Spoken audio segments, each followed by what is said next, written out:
Welcome to the AFR Saints channel, where we provide you daily content on your favorite team, the New Orleans Saints. Do us a favor and hit that subscribe button. Be sure to leave your comments below and smash that like button. Who dat?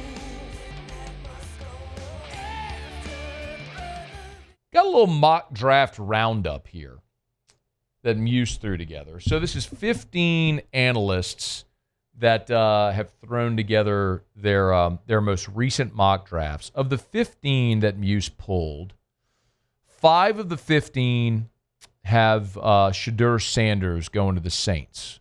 Interestingly, Jordan Reed, Mel Kiper, Field Yates, all of ESPN, and then Rhett Lewis and Mike Band of NFL.com. So I don't think it's coincidental that the analysts that have the Saints taking Shedeur work together.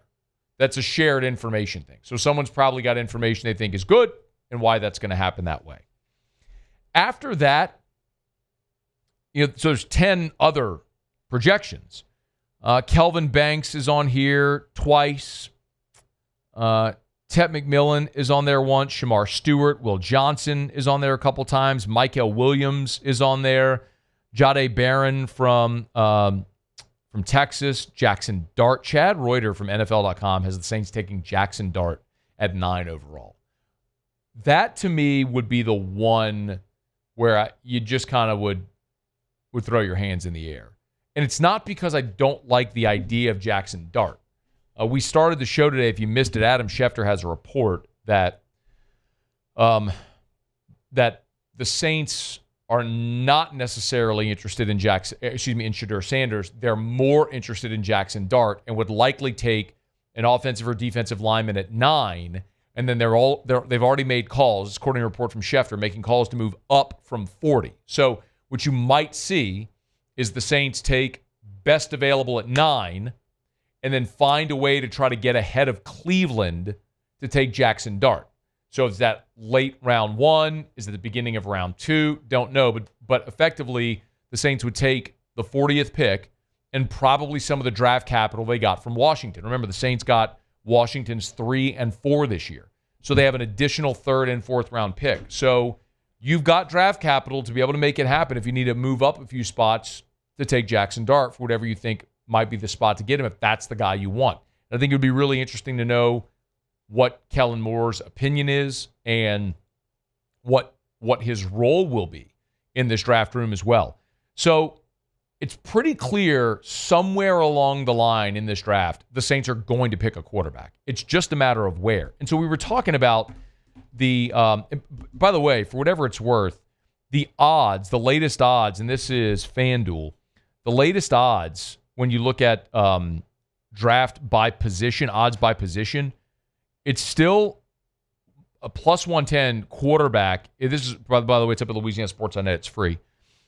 Quarterback plus 110 is the odds-on favorite. Then a big drop before you get to defensive line edge at plus 410. After that, tight end at plus 600. That would be Tyler Warren. Cornerback at plus 900. Then offensive line at plus 1,000. And that probably makes sense because what offensive lineman is going to be there on the board at 9? You presume Will Campbell, Kelvin Banks, Membu from Missouri. Like the top guys in this draft might already be gone by the time you pick at 9. So I keep just saying there's going to be someone there at 9. There is just going to be a player there at 9 that you have in the top 10 on your draft board. Take that player. It's just that's how it's going to play out. Just math. Math is going to work out that way. So you're going to have an opportunity to get a great player. What's interesting, though, is as I go through a lot of your reaction, a lot of you are reacting very negatively to the idea of the Saints trading up to get Jaxson Dart. Sean said, I have no faith in Mickey Loomis's evaluation at all. It's a typical Aints move. Can't just use the draft capital we have to get as cheap as possible. Trevor said, dear God, they're the dumbest organization ever exist.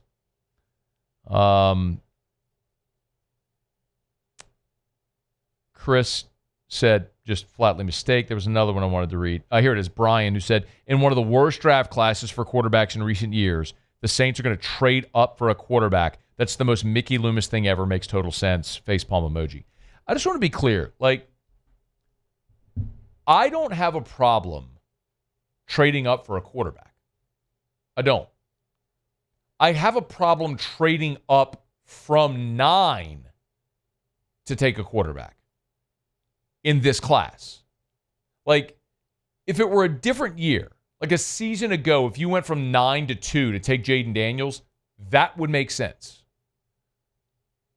What's hard to come to grips with is doing that in this year's draft class. I'm okay if you take the best player available at 9, and then Jaxson Dart sitting there at 31, 32, and you go from 40 and move up to 32, because then you're in round 1, so you get the fifth-year player option on a rookie deal, and you're probably going to see a pick swap there. So you'd go into 32, give them 40, and then you'd probably give up like a 3, maybe a pick in the next year as well. So, maybe you'd recoup like a 3, like a pick swap in the 3rd round, something like that. Ross Jackson had a proposed trade. It's up at LouisianaSports.net for the Saints moving in to the 32nd pick. This is what he projects in this pick swap for the Saints getting Jaxson Dart at 32, trading with the Eagles to get back in round 1. So the Saints would send number 40, number 131, and a 2026 second-round pick to Philly for number 32 and number 134. So effectively, you'd be pick swapping in round 3, pick swapping round 1, 2, and then you'd give up next year's 2. Okay. Like, I don't hate that if it's getting a quarterback that you think could be your franchise guy. And if you've done your due diligence and you love Jaxson Dart, then I'm okay with that approach on it. What I'm not okay with is if you were going to move, because again, moving up in the top 10 is going to force you to give up a future year's first-round pick. And this roster is not good enough to justify giving up future years' first-round picks because you need everything. So I don't think the Saints are taking 9 players in this draft. So if you're going to package picks to move up to get a quarterback that you love at the end of round 1, there's a lot of sensible argument for why that would make sense. Now, we can have a conversation if you like Jaxson Dart, and you may not, and they may love him, and I may be sort of lukewarm. Okay. Like, that's a great conversation to have. But I'm just looking at value. Like, would it be worth it to move into the end of round 1? You give up next year's 2, you pick swap and give up to, yeah, I would do that for a quarterback. I would have no problem doing that. If it's the right guy that your head coach, who's a quarterback's coach, OC, is bullish on. Okay. And this is a guy that's worked with Dak, worked with Justin Herbert, worked with Jalen Hurts. He knows what elite level quarterback play looks like in the NFL. He's coached it. So,